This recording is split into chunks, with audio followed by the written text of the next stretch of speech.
पे काले कानून को लेकर अपनी लड़ाई लड़ रहा है किसान और यहाँ पे लगभग करोड़ों की तादाद में किसान इकट्ठा है, दूर दूर से यहाँ पे एकत्रित हुआ है। प्रोटेस्ट खत्म हो जाएगा, जारी रहेगा? नहीं, ये जो मतलब कहने का हमारा प्रोग्राम है ये तो 26 जनवरी से शुरू हुआ।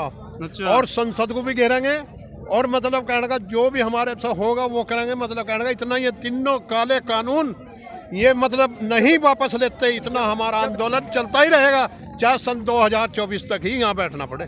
जब तक हाजी मत आऊंगा जी। देखो दोस्तों, हर किसी का कहना यही है, जब तक ये काले कानून वापसी नहीं, घर वापसी नहीं। जैसा कि आप जानते भी हैं कि लगभग 100 से ज़्यादा किसानों ने शहादत ले ली है यहाँ पे, और इस कड़ाके की ठंड के बावजूद भी यहाँ पे किसान डिगा नहीं है। लगभग तादाद बढ़ती गई है यहाँ पे लगातार, और दूर दूर से लगातार किसान इकट्ठा हुआ है। और मैं बात कराऊंगा अभी एक यहाँ पे अंकल जी हैं। बताइए अंकल जी, इस काले कानून के बारे में क्या कहना चाहेंगे आप? काले कानून के बारे में ये कहना चाहेंगे हम, प्रधानमंत्री जी को अब समझ में आ जाना चाहिए कि अभी तक उन्होंने जितना भी जो किया तो इस देश के हित में कुछ किया नहीं है। आज किसानों के अनहित में उन्होंने जो किया, इस काले कानून को वापस ले लें। और ये अभी किसानों का परेड तो चालू हुआ है, अभी स्टार्ट हुआ है। अभी तो इसका अंत कहाँ होगा? इसका अंत वहीं होगा जब किसानों की बातों को मान ली जाएगी। ये प्रधानमंत्री जी इन किसानों को, इनके तमाम सरकार के कुछ नुमाइंदे ऐसे बोल रहे हैं, ये खालिस्तानी, पाकिस्तानी, ये चाइनीज, ये कौन सी भाषा है? भारत का मतलब अनुशासन खत्म हो गया है। जब सरकार के अंदर ही अनुशासन नहीं रह गया तो ये जो यहाँ पे ये जितना भी किसान है, यहाँ पूरा किसान नहीं, ये तो पूरे भारत की जनता आ गई यहाँ पर। और ये किसान आंदोलन नहीं है, ये जन आंदोलन में परिवर्तित हो चुका है। और पूरे देश की एक एक गाँव से अगर एक किसान आया हुआ है, वो पूरे गाँव से हुआ है। मैं मीडिया वालों से यही कहूंगा कि हम आपसे जानना चाहते हैं कि हमको खालिस्तानी और पाकिस्तानी बोला गया है, तो आप लोग कैसे क्या कहेंगे? आप हमको खालिस्तानी और पाकिस्तानी बोला गया है। ये ऐसा कुछ नहीं है कि खालिस्तानी है, सब किसान हैं यहाँ पे, हम भी किसान हैं की तादाद में जी। यहाँ पर करोड़ों की तादाद में इकट्ठा है। और मैं एक भाई बात देखो जी, आप खबर आ रही है आंसू गैस के गोले भी लाठीचार्ज भी कर दिया पुलिस में। इतनी बड़ी तानाशाही कर रही है मोदी सरकार, शर्म नहीं आ रही इसको। महराई रोटी खावा महरता ही मियाऊ कर रही हूँ बिल्ली की तरह। सरकार को शर्म नहीं आ रही, ना तो नेशनल मीडिया हमारी नहीं दिखा रही। आपको बधाई देना चाहूँगा जितने सोशल नेटवर्किंग है, हमारी आवाज़ सरकार तक पहुँचा रहे। विदेशी मीडिया भी। ये बताओ, ये देश हिंदू मुस्लिम सिख ईसाई का है क्या भाई? मुसलमानों ने नहीं सहयोग दिया आज़ादी के टाइम पे? हमारे अब्दुल भाई दिया नहीं मुसलमान भाइयों क्या भाई?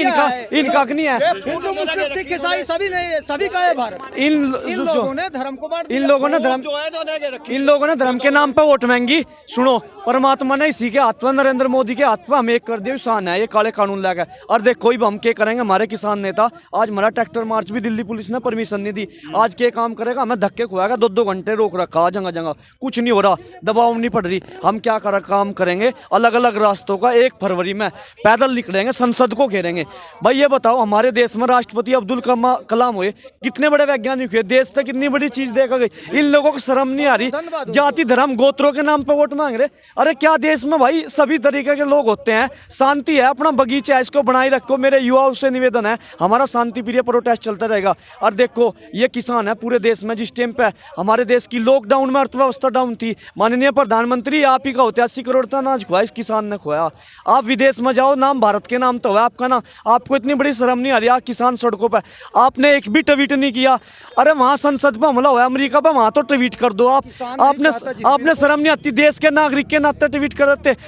सौरभ गांगुली उसका अटैक हुआ, 10-10 बार फोन करा, यही तो हमारे देश की शर्म बात है। और बाबा रामदेव कुछ नहीं बोल रहा। अन्ना हजारे वो अनशन करा था, वो बीजेपी सरकार को लाने के लिए, उसको भी शर्म आनी चाहिए। आज का अन्ना हजारे जी आपका अनशन, भूख हड़ताल पर बैठे थे आपको शर्म नहीं आती? अगर मेरी आवाज़ सुन रहे होंगे अन्ना हजारे जी, आपको आना नहीं चाहिए था। 2.5 महीने हो गए किसान, आपको बिल्कुल भी आज अनशन भी, आपका तो मतलब ये था तो बीजेपी सरकार आनी थी। ये लोग सारे चमचे हैं, ये बिल्कुल यहाँ जाति धर्म के नाम पे भड़का रखे। भाई देखो जी, पत्रकार बंधु, बधाई के पात्र हो आपको, आपको सम्मानित किया जाएगा अगर हम पे कुछ पद दिया परमात्मा ने आगे इतिहास में। जितने यूट्यूब चैनल पे मेरे वो सुन रहे भाई, और मेरे देश के भाई किसान युवाओं, अगर आप मेरी आवाज़ सुन रहे होंगे, ज़्यादा से ज़्यादा संख्या में पहुँचे, लाइक करें, शेयर करें, कॉमेंट करें, हमारी आवाज़ आप ही हो। ये जन आंदोलन बन चुका है। अब तो मेरी शादी भी बिगड़ गई इस सरकार ने। देखो जी, किसान के बेटे का कोई रिश्ता कर राजी भी नहीं है, नौकर का रिश्ता का 16 बीघे था, 2 बीघे जमीन होगी।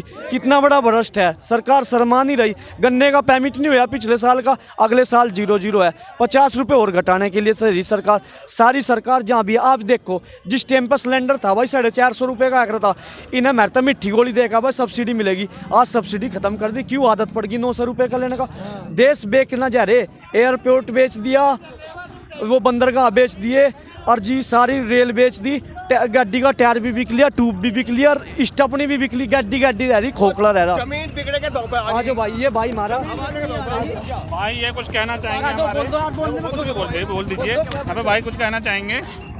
शांति बोलो, अपने विचार रखो। आज जो ये जनता यहाँ पर इकट्ठा है, इसको देखकर किसी के दिल में कोई बात नहीं आ रही, ना मीडिया कोई दिखा रहा है, सारा मीडिया बंद पड़ा है। कोई भी मीडिया इसको दिखाने के लिए तैयार नहीं। क्या ये सारा मीडिया बिका हुआ है? अगर ये बिका हुआ है तो ये सच में ही बिका हुआ है। कम से कम इसको ये सारा आंदोलन दिखाना चाहिए था। इतनी जनता यहाँ पर आई हुई है, कम से कम इसको तो दिखाए, मगर ये किसी को नहीं दिखाने के लिए तैयार है।